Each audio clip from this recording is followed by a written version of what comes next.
Tell me, what could possibly go wrong on a water slide? They're way slower and more enclosed than roller coasters. Well, usually. Things could happen, like getting stuck, in the dark, and even being slammed into someone 3 times your size. I've experienced that before. Oh, and how could I forget falling off the edge? But hey, there's still a great time. Just ignore the broken bones, the possible monsters living in the tubes, and also the fat guy you collided with. I can write it though, I'm awesome like that. Let's begin, shall we?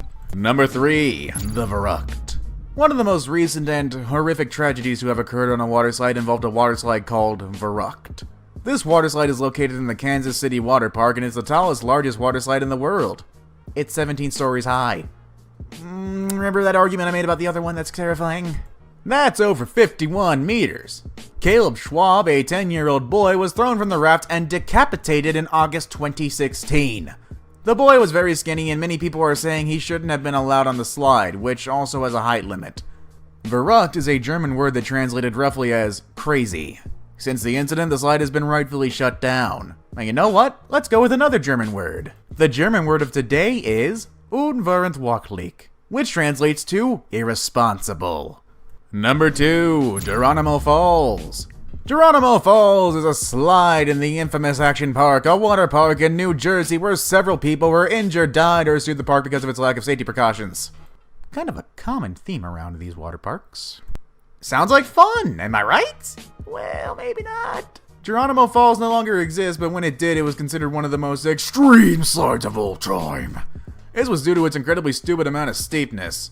The incline was insane. Today's slides don't even try to match this level of steepness. There's a few reasons for that actually, but the most important reason they don't make slides this steep anymore is because when you build a slide like Geronimo Falls, people sliding down it actually start flying into the air instead of sticking to the slide's surface. They continued this problem by installing a metal grate over the slide's opening. That meant tons of people slammed into the metal grate and they were bounced back down into the slide, causing severe injuries. People going down this slide experienced speeds upwards of 60 miles per hour. Number 1, Cannonball Loop. It was rumored that this attraction was never actually open to customers, but in 1985 the Cannonball Loop was indeed open for business. During testing of the Cannonball Loop, dummies were thrown in and decapitated. The attraction was adjusted until the dummies came through with heads intact, and then park employees were offered $100 to test it out themselves. Boy, that's great management.